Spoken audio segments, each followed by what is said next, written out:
कहता हूँ आप सबके विश्वास योग्यता के लिए, आपके धीरज के लिए और आपकी उपस्थिति के लिए। Praise the Lord. Praise the Lord. हमने यहाँ पर बहुत सारी चीजों को आशीष लिया, बच्चों के, जवानों के गीतों के द्वारा, बहनों के द्वारा। ये कितना अच्छा आनंदित समय है हमारे लिए, हम कितने खुश हैं। Are we happy? अगर हमारी ये खुशी जो है अगर क्षणिक हो, थोड़ी देर के लिए हो, तो कैसा रहे? परमेश्वर हमें अनंत शांति का वायदा करता है। He wants to give us eternal joy. थोड़ी देर का नहीं, एक कार्यक्रम तक का नहीं, but his joy is for everlasting. Christmas क्या है और इसे क्यों मनाया जाता है, ये एक बड़ा गंभीर सवाल है। सबसे बड़ी बात है कि ये जो एक ऐसा दिन है, फेस्टिवल है, ये संसार के हर एक देश में मनाया जाता है। इस समय जब आप यहाँ बैठे हैं, संसार के 216 देशों में लोग आज के दिन अलग अलग जगहों पर छोटी बड़ी संगति कलीसियाओं में, चाहे वो यहाँ हो या जापान हो, कोरिया हो, अमेरिका हो, श्रीलंका हो, थाईलैंड हो, बर्मा हो, कहीं भी क्रिसमस पूरे विश्व में सेलिब्रेट किया जाता है। आज से 2021 साल बाद अब 22 आने वाला है। ये जो तारीख हम जो फॉलो कर रहे हैं, तारीख अब हम 22 लिखेंगे थोड़े दिनों बाद। ये हम किसको फॉलो कर रहे हैं? ये मनुष्य की बनाई हुई कोई सिस्टम नहीं है, लेकिन ये स्वयं परमेश्वर का एक सिस्टम है। ये एक दैविक है, विशेष है। आज से 2021 साल पहले प्रभु यीशु मसीह का जन्म हुआ। ये जो तारीख है, हम यीशु मसीह के पैदाइश एडी और BC, Anno Domini and before Christ. Anno Domini का जो मतलब है वो ग्रीक वर्ड है, यानी परमेश्वर का समय, जहां से समय यीशु मसीह शुरू हुआ, एडी। और बीसी मतलब बिफोर क्राइस्ट, उससे पहले जो समय था। लगभग 6,500 साल हो गए इस पृथ्वी को, मानव जाति को, इस संसार में 6,500 साल। और ये 2100 साल का जो पीरियड है, ये यीशु मसीह के बाद का लगभग 4,500 साल पहले बीसी समय था, जब आदम था, मूसा था, और वो सब ओल्ड टेस्टामेंट की बातें। ये बड़ा अद्भुत है, ये बड़ा विशेष है। जो क्रिसमस का दिन है ये बहुत विशेष है, क्योंकि आज के दिन परमेश्वर जो है वो मनुष्य बनकर संसार में आया। ये हिस्टोरिकल है, ये कोई कहानी नहीं है। आप सब लोगों ने बहुत सी कहानियां सुनी होंगी, लेकिन कहानियों के आगे ऐतिहासिक घटनाओं का जो वर्णन किया जाता है, तो उसके आगे कहानियां फीकी लगने लगती है। एक समय में एक राजा था, उसने ये किया वो किया, ये कहानी है। लेकिन अगर हम भारत के इतिहास की बात करें, उन घटनाओं के बारे में बात करें जो इतिहास में दाखिल है, तो वो कहानियां नहीं होती, उनको इतिहास कहा जाता है। तो प्रभु यीशु मसीह का जीवन, उसकी शिक्षा, उसका संसार में आना, ये कोई कहानी नहीं है, लेकिन ये इतिहास है। दिस इज हिस्ट्री, इसलिए इसको हिज स्टोरी कहा जाता है। हिज स्टोरी का मतलब है उसकी कहानी, HISTORY, हिज स्टोरी। कभी भी आप इतिहास लिखते हैं, उसका मतलब है ईसा मसीह की कहानी, ईसा मसीह का इतिहास। फिलहाल ये बहुत बड़ा विषय और मैं इस पर पूरा आज प्रकाश नहीं डाल सकता, लेकिन जो मुख्य बातें वो मैं आपके सामने रखना चाहता हूं। सबसे पहले बाइबल में एक वचन है जो मुझे हमेशा आकर्षित करता है, हमेशा याद दिलाता है, हमेशा उस पर मनन और चिंतन करने के लिए मुझे प्रेरित करता है। और वचन मैं चाहता हूं, अगर आपके पास बाइबल है तो आप पढ़ें, नहीं तो सुने। मत्ती की इंजील, उसका 16 अध्याय, book of Matthew chapter 16 verse 26। मत्ती उसका 16 अध्याय और 26 पद में लिखा है, What will a profit a man if he gains the whole world and yet forfeit his life? मनुष्य सारे जगत को प्राप्त कर ले और अंत में उसका जो प्राण है वो नरक में डाला जाए। हम संसार का सबसे अच्छा खाना खाएं, सबसे अच्छे कपड़े पहने, सबसे अच्छी गाड़ियों में घूमें, सबसे अच्छे दोस्त हो हमारे पास, सब कुछ सुंदर हो, सब कुछ अच्छा हो, लेकिन अंत जो है वो खराब हो। अंत में हमारा जो प्राण है वो अगर अंधकार में डाला जाए, नरक में डाला जाए, तो मनुष्य के सारे जीवन का जो मूल्यांकन है उसका क्या लाभ? मैं आपको इसके लिए एक सच्ची घटना बताता हूं। आज से कई सालों पहले अमेरिका में एक बड़ा पानी का जहाज, जो बिग शिप होता है, वो डूब गया। वो जो पानी का जहाज है वो पेट्रोलियम पदार्थ लेकर जा रहा था एक जगह से दूसरी जगह। उसके अंदर पेट्रोल था, उसके अंदर मोबिल ऑयल था, और वो पूरा जहाज जो है वो सागर में डूब गया। जब वो सागर में डूब गया तो उसके तेल से, उस मोबिल से आसपास की जितनी भी मछलियां थी और जितने भी जिस प्राणी उस के अंदर थे वो सब मर गए। बड़ा नुकसान हुआ, लाखों करोड़ों डॉलर का नुकसान हो गया। लेकिन उस जगह को साफ करने के लिए जब रेस्क्यू टीम आई, साफ करने के लिए, उस चीज को संभालने के लिए, शिप को वापस हटाने के लिए जब रेस्क्यू टीम आई तो उन्होंने क्या देखा कि वहां पर एक पेंगुइन है। आप पेंगुइन जानते हैं? पेंगुइन जो एक बर्ड होती है जो जमीन पे चलती है, पानी में रहती है और ठंडे इलाकों में रहती है। तो जो पेंगुइन है वहां पर वो मर रहा है, ऑलमोस्ट अबाउट टू डाई। वो गहरी गहरी सांस ले रहा है क्योंकि उसके लंग्स के अंदर पेट्रोलियम चला गया है और आसपास के सभी जीव जंतु मरे, लेकिन वो पेंगुइन वहां पर लगभग जीवित है लेकिन मरने वाला है। तो रेस्क्यू टीम उसे उठाकर वेटरनरी डॉक्टर्स के पास में ले गए। आज अमेरिका के सबसे अच्छे अस्पताल में उस पेंगुइन का इलाज हो रहा था। अमेरिकी सरकार ने उस पेंगुइन की रक्षा के लिए $1 लाख रुपया खर्च कर दिया और अंततः वो कामयाब हो गए और वो पेंगुइन बच गया। पूरे अमेरिका में इस बात की सेलिब्रेशन हुई, अखबारों में आया, टीवी में आया, लोगों को वो पेंगुइन देखने का मौका मिला टीवी में। और अंततः सरकार ने निर्णय लिया कि उसको एक अच्छी जगह पर, एक अच्छे पानी में वापस छोड़ दिया जाए। तो एक बड़ी समारोह के साथ, बड़े गाजे बजे के साथ में उस पेंगुइन को पानी में छोड़ने के लिए लेकर गए और एक बड़े से जहाज के डेक के ऊपर पेंगुइन को खड़ा किया गया और पूरा अमेरिका लाइव देख रहा था। लोग तालियां बजा रहे थे, उसको देखने के लिए बहुत लोग आए थे। और तब क्या हुआ, वह एक सीनियर ऑफिसर ने उस पेंगुइन को पानी में धक्का दे दिया। जैसे ही उस पेंगुइन को पानी में धक्का दिया गया, नीचे छिपी एक शार्क मछली उसे झपट के ले गई। ये सब कुछ लाइव था मेरे प्रियो। सबसे अच्छे डॉक्टर्स ने उसका इलाज किया। अमेरिका जैसे बड़े राष्ट्र ने उसके ऊपर $1 लाख लगा दिए। कई दिन तक कई लोग उस पर प्रयास करते रहे और पूरे अमेरिका में इसकी चर्चा हुई। लेकिन अंत क्या हुआ? अंत दुखदाई हुआ। यह सबसे महत्वपूर्ण और बड़ा गंभीर प्रश्न है मेरे और आपके आगे। हम सबसे अच्छा खाना खाने की कोशिश कर रहे हैं, अच्छा कपड़े पहनने की कोशिश कर रहे हैं, अच्छे दोस्त बनाने की कोशिश कर रहे हैं, बेहतर से बेहतर स्थानों पर रहने की कोशिश, लेकिन अंततः क्या? अंततः बाइबल कहती है कि एक दिन मुझे और आपको इस स्थान से जाना होगा और तब क्या हो कि हमारा प्राण जो है, हमारे अंदर जो आत्मा है, जो प्राण है, वो नरक में डाला जाए। What a benefit for a man to gain the whole world and loses his salvation. सारे जगत को प्राप्त करें और अंत में हम स्वर्ग ना पहुंच पाए। मैंने इसके ऊपर कई बार प्रचार किया है। लोग हमारे विशेष रूप से भारत देश में जब कोई मर जाता है तो उसकी तस्वीर के आगे स्वर्गीय लगा देते हैं। लेकिन जरा कल्पना कीजिए, बाइबल कहती है कि स्वर्ग परमेश्वर का सिंहासन है और उसका पवित्र आंगन है। उसमें कोई भी झूठ बोलने वाला, कोई भी बुरा करने वाला, अधर्म करने वाला, दूसरों के साथ गलत करने वाला, यहां तक कि लिखा है कि अगर तू अपने भाई को पागल कहेगा, अगर तू अपने भाई को मूर्ख कहेगा तो भी तेरा प्राण जो है वो नरक में डाल दिया जाएगा। ये बाइबल है, परमेश्वर का वचन है। तो सोचिए कि अगर एक मूर्ख कहने से अगर एक व्यक्ति नरक में जा सकता है तो तमाम बुराइयों को कर करके जैसा भी वो स्किट किया गया था, कितनी सारी बुराइयां हैं। और कई बार हमारी बुराई लोग नहीं जानते। लोगों की दृष्टि में हम सबसे अच्छे हैं, लोगों की दृष्टि में हम सबसे सुंदर हैं, लेकिन बाइबल कहती है कि परमेश्वर मनों को जांचने वाला परमेश्वर है, मनों को टटोलने वाला परमेश्वर है।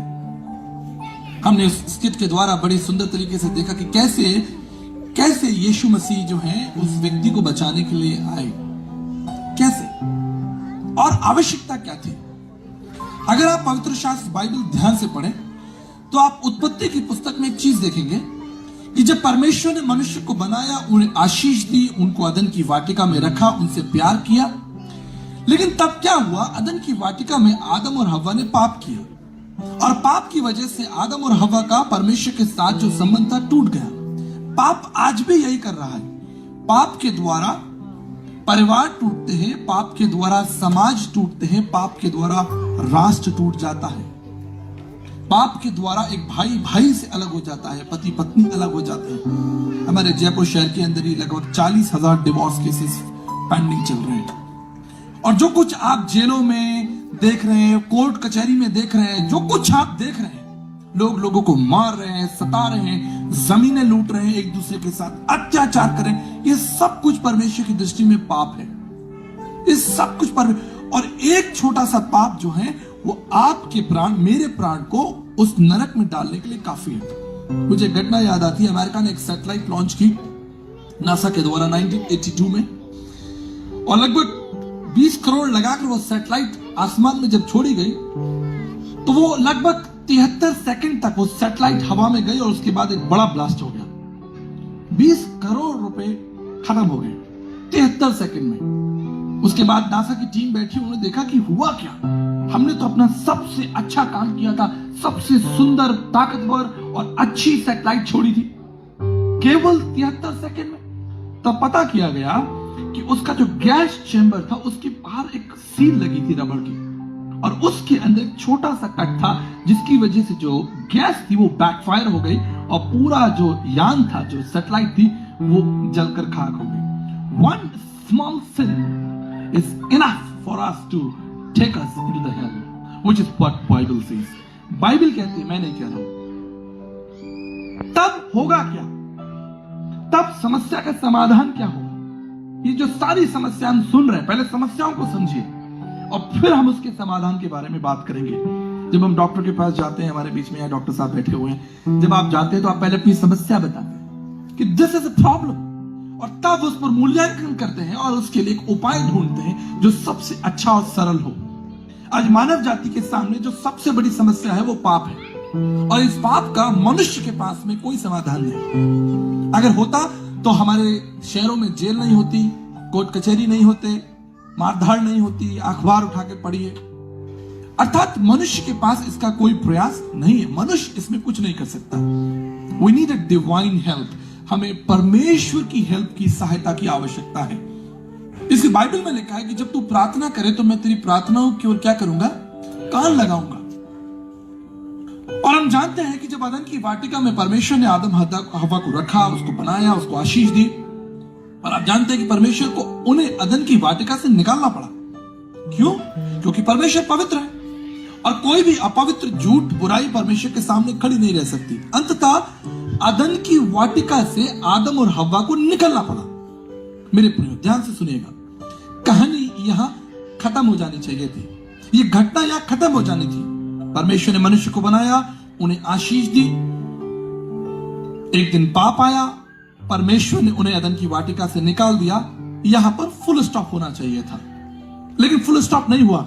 इसलिए आपके हाथों में इतनी मोटी बाइबल है, इतनी मोटी बाइबल है।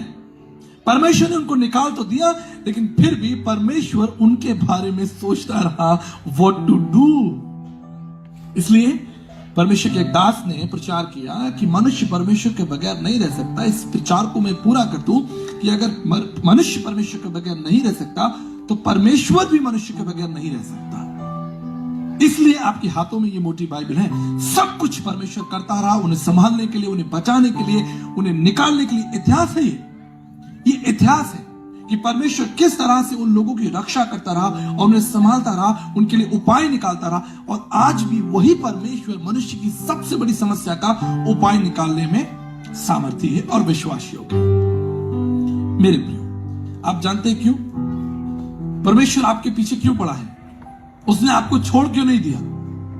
जब आपकी किसी व्यक्ति के साथ लड़ाई हो जाती है, झगड़ा हो जाता है, आप कहते ठीक है भाई, तुम अपने घर में अपने घर, फिर हम उसके बारे में बात नहीं करना चाहते, हम उसके बारे में सोचना नहीं चाहते, क्योंकि वो आपको दुख देता है, आपको तकलीफ देता है। You want to shut that door, आप उस दरवाजे को बंद कर देना चाहते हैं। परमेश्वर उस दरवाजे को क्यों बंद नहीं कर पा रहा?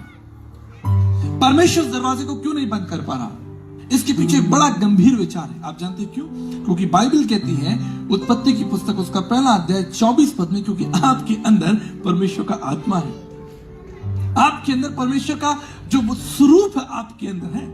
अगर आपका बच्चा आपसे नाराज होकर घर से बाहर निकल जाए, छोड़कर चला जाए, कल्पना कीजिए, तो क्या आप दरवाजा बंद करके आराम से अपने घर में एसी चलाकर सो जाएंगे? कभी नहीं। हो सकता है कि थोड़ी देर के लिए आप भी नाराज हो और आप देखें मेरा बच्चा अभी तक नहीं आया है, अभी तक नहीं लौटा है। आप क्या करेंगे? आप घर का दरवाजा खोलकर पागलों की तरह उसे ढूंढेंगे, पागलों की तरह कि मेरा जो बच्चा, मेरा जो कलेजे का टुकड़ा है वो कहां गया, जिसके अंदर मेरा लहू है, जिसके अंदर मेरा स्वभाव है, जिसके अंदर मेरा जीवन है, वो कहां है? आज तक परमेश्वर मानव जाति को क्यों नहीं त्याग रहा, यद्यपि वो सारे काम हो रहे हैं इस संसार में जो परमेश्वर की दृष्टि में घृणित है, जिसे पाप कहा जाता है, लेकिन फिर भी परमेश्वर आपको छोड़ने और त्यागने के लिए तैयार नहीं है। दैट्स हिज कंपैशन, ये परमेश्वर का तरस है, इसलिए क्योंकि वो आपसे बहुत प्यार करता है, क्योंकि आपके अंदर उसकी छवि है, उसका स्वरूप है। That is secret. क्रिसमस क्या है? ये कोई एंटरटेनमेंट नहीं। अखबारों में सेंटा क्लॉज बना दिया जाता है, क्रिसमस ट्री लगा दिया जाता है, मॉल सजे हुए हैं, लोग एक दूसरे को मैरी क्रिसमस, हैप्पी क्रिसमस बोल रहे हैं, पता ही नहीं क्या है, पता ही नहीं क्या है। लेकिन कम से कम आज यहां पर जितने लोग बैठे हैं, अगर हम ही क्रिसमस के सही अर्थ को समझ जाएं, इतना काफी होगा। क्रिसमस क्या है? अगर आप मत्ती की इंजील उसका 9 अध्याय उसके 36 पद को पढ़ेंगे, book of Matthew chapter 9 verse 36, it says, जब यीशु ने बड़ी भीड़ को देखा तो वो तरस से भर गया। When Jesus saw multitude, he moved with compassion. Bible के अंदर 2 शब्द हैं जो हमेशा मुझे ताकत देते हैं और जिसके बिना मैं चल नहीं सकता, और शायद आप भी। उन 2 शब्दों के बारे में ध्यान से सुनिए। पहला शब्द है द रिजरेक्शन ऑफ क्राइस्ट, यीशु मसीह का पुनरुत्थान। अगर इस पवित्र शास्त्र बाइबल में से पुनरुत्थान शब्द को हटा दिया जाए, सिर्फ एक शब्द को हटा दिया जाए, एक घटना को हटा दिया जाए, बाकी सब शिक्षाएं वहां पर हो, तो मैं आपको बताता हूं हमारे पास अनंत की कोई आशा नहीं है। हम अपने पापों में पड़े हैं और पापों में मर जाएंगे। लेकिन पुनरुत्थान, यीशु का मृत्यु पर जयवंत होना, इस संसार की सबसे ताकतवर घटना है। इतिहास में आज तक ऐसा कभी नहीं हुआ कि कोई व्यक्ति मरकर जिंदा हो जाए। यद्यपि आज क्रिसमस है, हम यीशु की पैदाइश के बारे में बात करें, लेकिन मैं आपको ध्यान दिलाना चाहता हूं कि आप क्रिसमस को बिना यीशु के क्रूस के नहीं मना सकते। जब तक उसकी मृत्यु के बारे में बात ना हो, वो इस संसार में क्यों आया, वो क्रूस पर क्यों चढ़ाया गया, क्यों मारा गया, और बाइबल कहती है कि वो मुर्दों में से जिंदा हो गया। अर्थात पुनरुत्थान इस बाइबल का एक बहुत ताकतवर शब्द है, जिसके बिना मैं और आप इस बाइबल पर विश्वास नहीं कर सकते। और जो दूसरा शब्द है, जो सिक्के का दूसरा पहलू है, वो है तरस, कंपैशन। कई बार हम इस वचन पर मनन नहीं कर पाते या सीख नहीं पाते, but this is very important. Bible कहती है कि जब यीशु मसीह ने भीड़ को देखा, वो तरस से भर गया। ये जो तरस है, ये आपका और मेरा वो तरस नहीं जो हम भिखारी के ऊपर या गरीबों के ऊपर करते हैं। ये वो तरस नहीं है, ये कंपैशन है, ये पिटी नहीं है। इंग्लिश में वर्ड आता है पिटी, जब आप किसी पर दया करते हैं, किसी को 10 रुपए दे देते हैं, जब आप किसी को एक वक्त का खाना दे देते हैं, उसको पिटी कहा जाता है। That's not compassion. और कंपैशन क्या है? तरस जो है, ये उस व्यवस्था में शामिल हो जाना, उस व्यक्ति की समस्याओं में शामिल हो जाना, उसके सारे बोझ को उठा लेना, उसकी सारी समस्याओं को अपना कर लेना, उसकी सारी समस्याओं में शामिल होकर उस समस्या का जब तक निवारण ना हो जाए उसको ना छोड़ना, यह है तरस। इससे बाइबल कहती है जब यीशु मसीह तरस से भर गया तो उसने बड़ी भीड़ के लिए, जो भूखे थे, उनके लिए खाना मंगवाया और सबको पेट भर के खाना खिलवाया। इतना ही नहीं, वचन कहता है कि जब कोढ़ी उसके पास आई, कोढ़ी, तो वो तरस से भर गया, इतना तरस से भर गया कि उसने कोढ़ियों के ऊपर हाथ रखा। मैं और आप कोढ़ी को छूना नहीं चाहते, देखना नहीं चाहते, हम उनके बगल में बैठना नहीं चाहते। मैं परमेश्वर का धन्यवाद करता हूं क्योंकि मुझे इसका थोड़ा अनुभव है। मेरे नाना जी जो थे, वो कोढ़ियों की सेवा करते थे। आज से 90s की बात बता रहा हूं। मदर टेरेसा और उनका पूरा ग्रुप था जो कोढ़ियों की सेवा करते थे। हमने बचपन से देखा है, बहुत मुश्किल होता है कोढ़ी के साथ बैठना, कोढ़ी के साथ खाना खाना। But the Bible says he moved with compassion. वो इतना तरस से भर गया कि उसने अपना हाथ उठाकर कोढ़ी के ऊपर रख दिया और कहा कि मैं चाहता हूं तू शुद्ध हो जा, और वो कोढ़ी वहीं चंगा हो गया। हमारे बीच में स्किन स्पेशलिस्ट बैठे हैं, मेरे डॉक्टर विक्टर चौधरी, उनके बेटे जो है वो सीनियर स्किन स्पेशलिस्ट है। एक बार मैं उनके पास में गया, मैंने कहा क्या ये संभव है कि कोई व्यक्ति कोढ़ी को छुए और उसका कोढ़ खत्म हो जाए? स्किन स्पेशलिस्ट, पूरा शरीर के अंदर कोढ़। उन्होंने एक बात कही, उन्होंने कहा कि ये केवल यीशु ही कर सकते थे। वो लगभग उनकी 40 साल पुरानी प्रैक्टिस है।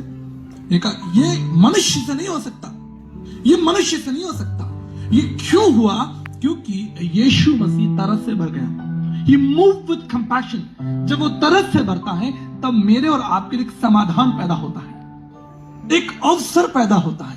और इसलिए बाइबल कहती है जब उसने संसार को सारे लोगों को पाप में गिरा हुआ देखा तो वो तरस से भर गया, इतना तरस से भर गया कि वो पृथ्वी पर मनुष्य बनकर आ गया। देखिए, वो आसमान में बैठकर भी सब कुछ ठीक कर सकता था। आसमान में उसने कहा लेट देयर बी लाइट, प्रकाश, और प्रकाश हो गया। उसने कहा पेड़ पौधे पशु पक्षी ये सब कुछ बन जा। बैठे बैठे परमेश्वर ने बोल के पूरी सृष्टि को बना दिया। जमीन पर क्यों उतर आया? बिल्कुल छोटा सा उत्तर है।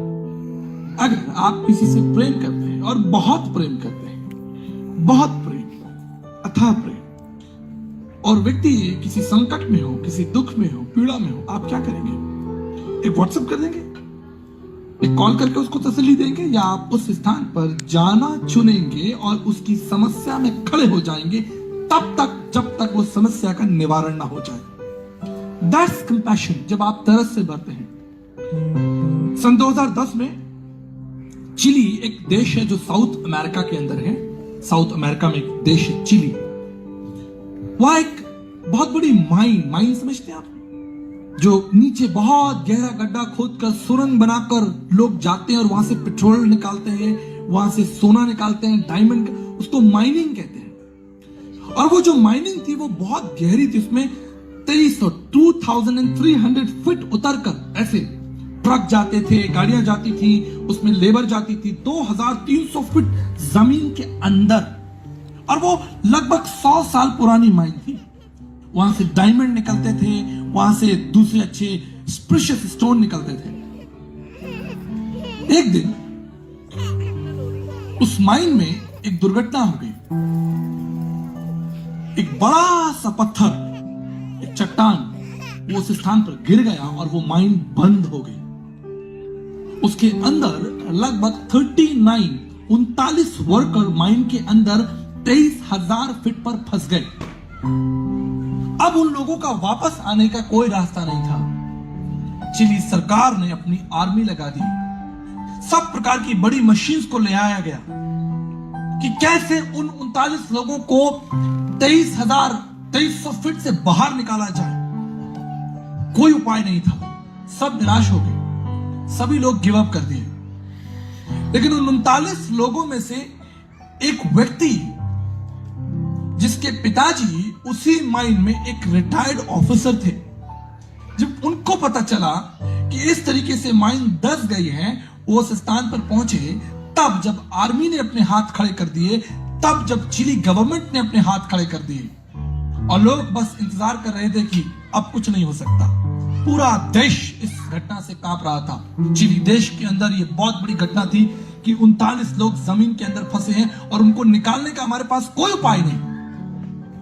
आप जानते हैं, जब सबने हार मान ली, लेकिन उस व्यक्ति का, उस जवान का पिता, जो एक रिटायर्ड अधिकारी वहां पर था, उसने कहा मैं इस जगह को छोड़कर नहीं जाऊंगा। सब जाने लगे, आई विल नॉट गो। और आप जानते हैं, लगभग 60-65 दिन तक वो व्यक्ति अपनी टीम के साथ प्रयास करता रहा। आप जाकर गूगल में घटना को पढ़ लीजिएगा। और अंततः उन 39 लोगों को निकाला गया एक व्यक्ति की विल पावर के द्वारा, क्योंकि एक पिता उस स्थान पर था। एक पिता उस स्थान पर था। यह है पिता का। कई बार हम मां के बारे में बात करते हैं ना, we always talk about mother's love. हम हमेशा मां के प्रेम के बारे में बात करते हैं, क्योंकि मां जननी है, बच्चों को प्यार करती है। लेकिन कभी आपने पिता के हृदय से उस परमेश्वर को जानने की कोशिश की है? एक पिता अपने परिवार को, अपने बच्चों को संभालने के लिए हर हद तक गुजरता है। उसको संभालने के लिए सुबह 9 बजे से लेकर रात 9 बजे तक संसार के साथ युद्ध करता है, ताकि वो अपने बच्चों के लिए खाना ला सके, अपने बच्चों को कपड़ा दे सके, अपने बच्चों को शिक्षा दे सके। That is a compassion. यह है तरस, यह है compassion, यह है परमेश्वर। जब हम एक संसारिक पिता होकर अपने बच्चों के लिए सब कुछ करना चाहते हैं, तो कल्पना कीजिए वो परमेश्वर जिसने हमें आदि से बनाया है, वो मेरे और आपके लिए कितना तरस से भरा होगा। उसके पास हमारे लिए क्या क्या योजनाएं होंगी। इसलिए बाइबल कहती है, परमेश्वर का वचन कहता है कि उसने हम पर तरस खाया और मनुष्य बनकर संसार में आ गया। He moved with compassion and came down in this world to rescue us from the sin, पाप के उस बंधन से निकालने के लिए। यह है उस परमेश्वर का प्रेम। मैं अंत में घटना बताकर समाप्त करना चाहता हूं। मैं, विलियम और दीप्ति हम लोग कनाडा ट्रैवल कर रहे थे। तो एम्स्टर्डम हॉलैंड एयरपोर्ट पर हमारी फ्लाइट कैंसिल हो गई जो हमें कनाडा ले जानी थी। हम लोग सारा दिन और सारी रात उस एयरपोर्ट पर बैठे रहे। हम बहुत थक गए क्योंकि यहां से एम्स्टर्डम की यात्रा ही बहुत लंबी थी। हम लोग बहुत नींद में थे, थके थे। अंततः बहुत प्रयास के बाद हमें दूसरे दिन के लिए टिकट इशू की गई, लेकिन उसमें एक तकलीफ थी। वो टिकट केवल 2 लोगों के लिए इशू की गई, मेरे लिए और दीप्ति के लिए, क्योंकि हमारे पास वाया अमेरिका घूमने का वीजा था। हम अमेरिका होकर फ्लाइट पकड़कर जा सकते थे, लेकिन विलियम को वो टिकट नहीं दी गई क्योंकि उसके पास अमेरिका का वीजा नहीं था। इसलिए उसको इंतजार करना था। वो फ्लाइट जो डायरेक्ट कनाडा जाएगी उसी में आप जा सकते हैं, वाया अमेरिका नहीं जा सकते। लेकिन हमारे पास अमेरिका का वीजा था, इसलिए हमको अमेरिका। अब उस हॉलैंड एयरपोर्ट पर यहां से लाखों मीटर दूर, हजारों मीटर दूर, अनजान लोगों के बीच में मुझे विलियम को छोड़कर आगे बढ़ना था। मैं और दीप्ति बड़े निराश मन से, बड़े थके हुए, फिजिकली भी हम बहुत थके हुए थे, बहुत ज्यादा थके हुए थे। हम यही सोचने लगे कि हम इसको इस स्थान पर छोड़कर कैसे जाएं। तो मैंने अपना एटीएम कार्ड निकाला और विलियम को दिया। मैंने कहा, ये एटीएम कार्ड तुम रखो, हो सकता है तुम्हें इसकी जरूरत पड़े, क्योंकि हम इस स्थान से अलग हो रहे हैं और मुझे नहीं मालूम कि तुम्हें और यहां कितना रुकना पड़ेगा और क्या क्या चुनौतियां तुम्हारे सामने आएंगी। लेकिन मुझे आगे बढ़ना था क्योंकि आगे कनाडा में परमेश्वर का काम करना था। वहां सभा लगी हुई थी और हम चले गए, इसको बाय बाय कहकर चले गए। दूसरे दिन विलियम उस फ्लाइट को पकड़कर कनाडा आया और जब मैं और दीप्ति विलियम को लेने गए थे एयरपोर्ट पर, जब हमने इसे आते हुए देखा तो हम बहुत खुश हुए। हमने कहा, परमेश्वर आपका धन्यवाद हो कि उस कठिन यात्रा से निकलकर कम से कम ये सही स्थान पर हम तक पहुंच गया और अब हम साथ हैं। Now we are together. मैं ये कहानी आपको क्यों बता रहा हूं? इस कहानी के पीछे बहुत बड़ा रहस्य है। मेरे प्रिय, आज हम इस संसार में साथ साथ हैं। हम साथ साथ एक परिवार के रूप में बैठे हैं, खाना खा रहे हैं, आनंद मना रहे हैं, एंजॉय कर रहे हैं। लेकिन जीवन में एक मोड़ आएगा जब हम अलग किए जाएंगे, अलग अलग हो जाएंगे। शायद पहले मुझे जाना हो या आप, मुझे नहीं मालूम। एक मोड़ आएगा जब हमें अलग अलग होना पड़ेगा। आप समझ रहे हैं मेरी बात? लेकिन उसके बाद क्या? उसके बाद क्या हमारी ये मित्रता, हमारा ये प्यार उस मोड़ के बाद समाप्त हो जाएगा? सब कुछ खत्म हो जाएगा? नहीं। देयर इज अ प्रॉमिस, एक वायदा है प्रभु यीशु मसीह का। उसने कहा, I will come back and take you along with me. मैं तुम्हें अपने साथ ले जाऊंगा। और यही एक वायदा है जो मुझे और आपको अनंत काल के लिए रोक के रखती, इकट्ठा करके रखती है कि हम पृथ्वी पर भी साथ हैं और हम स्वर्ग में भी साथ होंगे। ये आशा किसी के पास नहीं है। ये आशा केवल उन लोगों के पास में है जिन्होंने इस वचन को पढ़ा है और जाना है कि इसमें क्या लिखा है। क्या लिखा है? हम साथ में आराधना कर रहे हैं और हम साथ में परमेश्वर की आराधना। मोड़ तो आएगा जहां हम अलग अलग हो जाएंगे, कोई आगे कोई पीछे, ठीक है, मोड़ तो आएगा। लेकिन उसके बाद क्या? उसके बाद हमारे पास एक अनंत आशा है और वो आशा हमें हमारा परमेश्वर देता है। उसने कहा, मैं आऊंगा और अपने लोगों को इकट्ठा करूंगा और स्वर्ग ले जाऊंगा और वो अनंत काल के लिए होगा। मेरे प्रियो, इस क्रिसमस मैं आपके सामने एक अंतिम वचन बताकर समाप्त करना चाहता हूं। हम सब परमेश्वर से कुछ ना कुछ एक्सपेक्ट करते हैं, कुछ मांगते हैं, कुछ ना कुछ मांगते रहते हैं, एक्सपेक्ट करते हैं। इस क्रिसमस पर परमेश्वर भी आपसे कुछ एक्सपेक्ट करता है, इच्छा रखता है। वो इच्छा क्या है? परमेश्वर हमसे क्या इच्छा रख सकता है? हम परमेश्वर के वचन को देखें। कुलुस्सियों उसका 2 अध्याय और उसके 2 पद में लिखा है कि परमेश्वर पिता का भेद अर्थात मसीह यीशु को पहचान ले। ये परमेश्वर की एक्सपेक्टेशन है आपके लिए। आप क्या करें? आप क्या करें? परमेश्वर के लिए आप क्या करें? क्या कर सकते हैं? छोटी सी बात कि परमेश्वर पिता का भेद अर्थात उसके पुत्र यीशु मसीह को पहचान लो। यही आपकी भक्ति है, यही आपको इस पृथ्वी पर करना है, यही आपकी सेवा है कि आप उसके पुत्र यीशु मसीह को पहचाने जो एक इतिहास का राजा है और जिसका वायदा है वो पुनः आएगा। जब आर्निका का जन्म हुआ तो वो वेंटिलेटर पे थी, सब जानते हैं, जो लोग हमारे पुराने मित्र हैं वो जानते हैं।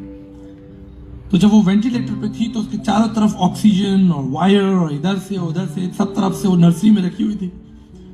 तो जब मैं नर्सरी में गया देखने के लिए इसको, तो मैं तो उस समय हमने इसका नाम भी नहीं रखा था, हमने इसकी आंखों का रंग भी नहीं देखा था। ये आंख बंद करके उस नर्सरी के अंदर रखी हुई थी, चारों तरफ मशीन, मीटर चल रहे हैं। आप यकीन नहीं करेंगे, ऐसा लग रहा था कि मेरे पैरों के नीचे से जमीन निकल रही है, मैं गिर रहा हूं, निराश हो रहा हूं। उन सारी चीजों को देखकर अच्छा नहीं लग रहा था। वो डॉक्टर वहां पे खड़े थे, अनीता नर्सिंग होम उधर DCM में है। मैंने उनसे एक सवाल पूछा, मैंने कहा डॉक्टर साहब इसको जल्दी ठीक करने के लिए और यहां से बाहर निकालने के लिए क्या करना होगा? कोई सबसे अच्छा इंजेक्शन, कोई महंगी दवाई, कोई ऐसी चीज जो कोई जल्दी यहां से निकले, मैं वो सब करने को तैयार हूं। आप जानते क्यों? क्योंकि मैं इसको उन तारों में नहीं देखना चाहता था, मैं इसको स्वतंत्र अपनी बाहों में देखना चाहता था। यही रहस्य है। परमेश्वर मुझे और आपको अंधकार में पड़े हुए, शैतान के बंधनों में पड़े हुए, निराश, आंसुओं में कुड़कुड़ाकर, घुट घुट कर जीवन में परमेश्वर नहीं चाहते। वो चाहते हैं कि हम आनंदित रहें, खुश रहें और उसके हाथों में रहें। जैसा दीप्ति ने भी बताया, पास्टर नीरज ने बताया, वो है दाखलता, वो है जब हम उसमें जुड़े रहेंगे तो हमारे पास जीवन होगा। इसलिए यीशु मसीह का वचन कहता है, जिसके पास पुत्र है उसके पास जीवन है, जिसके पास पुत्र नहीं है वो जीवन को नहीं देखेगा। अर्थात स्वर्ग वही जा रहा है जिसके पास परमेश्वर का वचन है, जिसके पास वो आशा है, जिसके पास वो पश्चाताप है, जिसके पास इस बात को कहने का दिल है कि मेरा ईमान उसके पुत्र प्रभु यीशु मसीह पर है। ये बातें हमें स्वर्ग ले जाएंगी, हमारे अच्छे काम नहीं। इसलिए नहीं कि हमने सूर्य को पानी दिया है या मछलियों को आटा खिलाया है या किसी जीव जंतुओं को हमने पेट भरा है। हम स्वर्ग इसलिए जा रहे हैं क्योंकि हमारे अधर्म और हमारे पाप उसने अपने लहू से क्षमा किए हैं। यह है Christmas. This is a Christmas. God came in this world to test the death. वो इस संसार में मृत्यु को चखने के लिए आया। जैसे एक माँ बच्चे को जन्म देती है, आप सब बड़े जानते हैं, जीवन को जीवन देने के लिए उस माँ को दुख, उस पीड़ा में, उस विधि से गुजरना है जहां रक्त, बिना रक्त बहाए जीवन नहीं है, बिना लहू बहाए जीवन नहीं है। तब एक जीवन इस संसार में आता है। ठीक इसी तरह उस अनंत जीवन के लिए परमेश्वर ने अपना रक्त देकर मुझे और आपको अपना बेटा बेटी कहा है। एक बेटा बेटी मैं किसी भी बच्चे को भी कह सकता हूं, बेटा कैसे हो, बेटी कैसे हो, लेकिन वास्तव में वो मेरा बेटा और बेटी नहीं है। आप जानते हैं क्यों? क्योंकि Arnika, Narvika, they carry my DNA, they carry my nature. उनके अंदर मेरा डीएनए है। आज मैं और आप परमेश्वर की संतान क्यों हैं? क्यों हैं? हम सब परमेश्वर की संतान क्यों हैं? हम उसकी संतान इसलिए हैं क्योंकि उसने अपना लहू देकर, अपना ब्लड, वो प्रेशियस ब्लड के बारे में आप सब जानते हैं। किसी को ब्लड देना, वास्तव में मुझे एक बार बुला लिया था ब्लड देने के लिए। बोले भैया एक बच्ची को डेंगू हो गया, आकर ब्लड दो। तो मैं ऐसे लेटा हुआ और मेरा ब्लड निकल रहा था बोतल के अंदर। मैं देखा, देखो मेरा इतना महंगा ब्लड, इतना ब्लड जो होता है बड़ा कीमती होता है, और इतना सारा उन्होंने मेरा ब्लड निकाल लिया। और मुझे अपना ही ब्लड देख के थोड़ा मन में वो हो रहा था कि मेरा ब्लड, अरे मेरा ब्लड। लेकिन तब जब परमेश्वर का आत्मा मुझसे बात करने लगा, उस लहू के अंदर किसी के लिए जीवन है। आप किसी को पैसा दे सकते हैं, किसी को बोल सकते हैं ठीक है मैं अपना समय, लेकिन जो ब्लड है, जो रक्त है, वो देना वास्तव में कठिन है। लेकिन बाइबल कहती है उसने अपना कीमती रक्त देकर मुझे और आपको अपना बेटा और बेटी कहा है। सिर्फ वचन से नहीं, सिर्फ वचन से नहीं, बेटा और बेटी, लेकिन कुछ करके उस बोझ को उठाकर। इसलिए आज जब हम क्रिसमस को सेलिब्रेट कर रहे हैं, मैं यही आपसे विनती करूंगा, प्रार्थना करूंगा, उसके पुत्र प्रभु यीशु मसीह को जाने। याद रखें कि हम सारे जगत को प्राप्त कर लें, सारी आशीषों को, सबसे अच्छा खाना खा लें, जयपुर के सबसे महंगे रेस्टोरेंट में खाना खाएं, सबसे अच्छी गाड़ियों में चलें, जयपुर शहर के सबसे वीवीआईपी लोगों के संग बैठे और लोग आपके साथ बैठे, और अंततः आपका प्राण जो है वो अगर नरक में डाल दिया गया तो ये सब कुछ व्यर्थ होगा। एक एक खिलाड़ी दौड़ता है ताकि उसे इनाम मिले, वो व्यर्थ नहीं दौड़ता, व्यर्थ नहीं दौड़ता। इसलिए आज संकल्प लें कि हम व्यर्थ नहीं दौड़ेंगे, हम दौड़ेंगे ताकि हम उस जीवन के मुकुट को प्राप्त करें जो सदा से सदा के लिए। आइए हम प्रार्थना करें।